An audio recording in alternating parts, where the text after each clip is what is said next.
యేసు రక్షించును, యేసు స్వస్థపరచును. Hermon ministries Hyderabad వారు నిర్వహించు 2వ వార్షికోత్సవ ఆరాధన సమయము జనవరి 26వ తారీఖు 2026 సంవత్సరం సోమవారం సాయంత్రం 5 గంటలకు.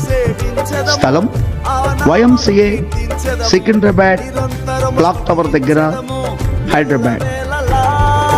ఈ యొక్క వార్షికోత్సవ ఆరాధనలో దైవజనులు రెవరెండ్ డేవిడ్ బాబు గారు దేవుడు అంటే భయం లేకుండా దేవుని వాక్యం వింటారు. ఏదన్నా దేవునికి వ్యతిరేకమైన కార్యాలు చేయడానికి సమయం దొరికితే నన్ను ఎవరు చూడలేదని దుర్మార్గముని పాపిష్టిపడు దేవుని వాక్యానికి విరోధంగా నడుచుకున్న వారు దేవుని వాక్యం అందించదు. మిమ్మల్ని అందరినీ ప్రేమతో ఆహ్వానించేవారు దైవజనులు పాస్టర్ సునీల్ కుమార్ గారు.